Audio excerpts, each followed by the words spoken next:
ഇന്ന് നമുക്ക് കുറച്ച് സ്റ്റിക്കേഴ്സ് ഉണ്ടാക്കിയാലോ. ഇത് കണ്ടപ്പോൾ തന്നെ നിങ്ങൾക്ക് മനസ്സിലായിട്ടുള്ള സ്റ്റിക്കേഴ്സാണ്. അതിനായിട്ട് കുറച്ച് ചിത്രങ്ങൾ വരച്ചെടുക്കുന്നുണ്ട്. ഞാൻ ഇവിടെ ക്യൂട്ടുള്ള ടെഡി ബേഴ്സിനാണ് വരയ്ക്കുന്നത്. നിങ്ങൾക്ക് ഏതാണ് ഇഷ്ടം അതിനനുസരിച്ച് വരച്ചു കൊടുക്കാം.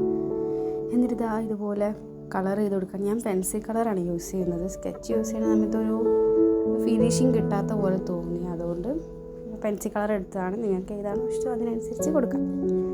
എന്നിട്ട് നമ്മൾ ഒരു ട്രാൻസ്പെറൻറ്റ് ഷീറ്റാണ് എടുത്തിട്ടുള്ളത്. ഞാനിവിടെ ഡ്രസ്സൊക്കെ മേടിക്കുമ്പോൾ അതിൻ്റെ കൂടെ കിട്ടുന്ന ഒരു അതാണ് ഞാൻ എടുത്തിട്ടുള്ളത്. നിങ്ങളുടെ കയ്യിൽ ട്രാൻസ്പെറൻറ്റ് ഷീറ്റ് അല്ലാതെ തന്നെ ഉണ്ടെങ്കിൽ അതെടുത്താലും മതി. എന്നിട്ട് അതുപോലെ നമ്മൾ കട്ട് ചെയ്ത് കൊടുക്കുന്നുണ്ട്. ഇത് ഞാൻ ചെയ്തൊരു മണ്ടത്തരമാണ്. ഇങ്ങനെ ചെയ്യണ്ടായിരുന്നു. ആദ്യം തന്നെ അത് ഷേപ്പ് ചെയ്തെടുത്തതിന് ശേഷം ട്രാൻസ്പെറൻറ്റ് ഷീറ്റിൽ ഒട്ടിച്ചാൽ മതിയായിരുന്നു. പിന്നെയാണ് എനിക്കത് ബോധോദയം വന്നത്.